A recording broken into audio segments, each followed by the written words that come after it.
Hello বন্ধুরা, welcome back to my YouTube channel. আরও একটা নতুন ভিডিও নিয়ে চলে আসলাম। তো স্কাই স্পোর্টসের ট্রেলার চলে এসেছে। তো ট্রেলারটা নিয়ে আমি আলোচনা করবো আমার কেমন লাগলো। এটা মেটা ফিল্মসের সিনেমা।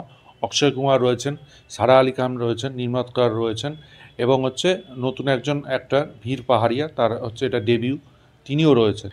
দেখুন ম্যাডক যা কাজকর্ম করছে, মানে যে স্ত্রী টু বা দেখুন আপকামিং যে মানে এবছর থেকে 2028 অবধি তাদের যে আপকামিং হরর কমেডি ইউনিভার্স, সেই পরিপ্রেক্ষিতে যেরকম তাদের স্লেট এবং যেরকম ছাভা আসছে, ঠিক আছে, স্কাই ফোর্স আসছে, তাদের কাছ থেকে এক্সপেকটেশন কিন্তু বেড়ে গেছে। এরকম না যে এক্সপেকটেশন তাদের কাছ থেকে কম ছিল, বেড়ে গেছে।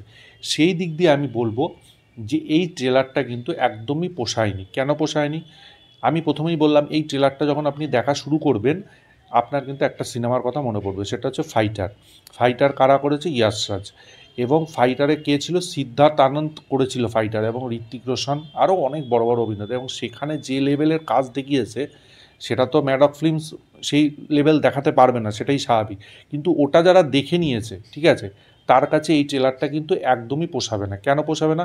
ট্রেলারের সিকোয়েন্সগুলো কিন্তু সেরকমই করতে চেয়েছে, কিন্তু সেই লেভেলের কিন্তু হয়নি, সেই লেভেলে হয়নি। প্রথমে যেমন আমরা আইয়ুব খানের ভয়েস শুনছি, ভয়েস হিসাবেই ভয়েস দিয়ে দিয়েছে এবং তারা সেটা মেনশনও করে দিয়েছে। তারপরে যে আমরা যে যে গল্পটা দেখেছিলাম ওই গল্পটাই এখানে হচ্ছে। এখানে হয়তো ব্যাপারগুলো একটু অন্যভাবে দেখাবে। কিন্তু এই ট্রেলারে যেটা আমার সবচেয়ে ভালো লেগেছে, অক্ষয় কুমারের স্ক্রিন প্রেজেন্স খুব ভালো লেগেছে। বীর পাহাড়িয়া কেমন কাজ করবেন আমি জানি না, তার প্রথম কাজ দেখা যাবে সেটা কীরকম করেন। এবং যেটা হচ্ছে ইন্ট্রোডাকশন যেগুলো করিয়েছে, মিউজিক ব্যাকগ্রাউন্ড মিউজিকগুলো, ব্যাকগ্রাউন্ড স্কোরগুলো, সেগুলো খুব ভালো হয়েছে, সেগুলো বেশ হ্যাপেনিং, সেগুলো বেশ ভালো লাগছে, ঠিক আছে। এবং আরেকটা কথা বলি, এই ট্রেলারে যখন দেখাচ্ছে প্লেন দুটো ক্রস করছে তখন কিন্তু আমার ফাইটারের কথা মনে করিয়ে দেয়। ফাইটারে যেরকমভাবে সিকোয়েন্স দেখিয়েছে ওই জায়গায় মনে পড়বেই, ঠিক আছে। এবং আমি মনে করি এই সিনেমাটা যখন মানুষ দেখতে যাবে তখন ইচ অ্যান্ড এভরি মোমেন্টসে ফাইটারের কথা মনে পড়বে, কারণ ফাইটারের অংশটাই এখানে দেখানো হয়েছে। তো সারা আলি খান রয়েছে, নিম্রাতকর রয়েছে, তাদের বোঝাই যাচ্ছে বীর পাহাড়িয়ার বউ হচ্ছে সারা আলি খান। বীর পাহাড়িয়া ওখানে গিয়ে হারিয়ে গেছে, যেখানে দেখানোই হয়েছে। এবং হচ্ছে তাকে খুঁজে আনতে যখন যাবে অক্ষয় কুমার, ওই ইন্ডিয়ার গভর্নমেন্টকে সে মানাবে এবং সে যাবে সেখানে, এটাও কিন্তু এই ট্রেলারে দেখানো হয়েছে। এবং আরেকটা জিনিস, এই ট্রেলারের হচ্ছে গানটা, শেষে যে গানটা আই এম এর বার্তনকে লোগো, এটা কিন্তু ট্রেলারটাকে একটা অন্য মাত্রা দেয়, অন্য লেভেলে নিয়ে যায় ট্রেলারটা। এটা কিন্তু মানতেই হবে, এটা কিন্তু ট্রেলারটাকে একটা অন্য জায়গায় নিয়ে যায় এবং ট্রেলারটা এই জন্য সমৃদ্ধ হয়।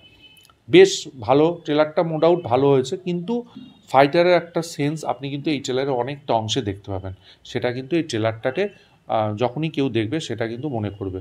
তো দেখা যাক এই সিনেমাটা দিয়ে অক্ষয় কুমারের কামব্যাক হয় কি না। তো অক্ষয় কুমার বহুদিন ধরে কিন্তু ফ্লপের মুখ দেখছেন।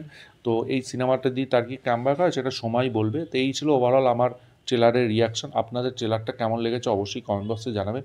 ভিডিওটা ভালো লাগলে লাইক করুন, শেয়ার করুন, চ্যানেলটা অবশ্যই সাবস্ক্রাইব করুন, পাশে থাকা বেল আইকনটা ক্লিক করতে ভুলবেন না পরবর্তী নতুন কোনো আপডেটসের জন্য। ততক্ষণের জন্য গুড বাই বন্ধুরা।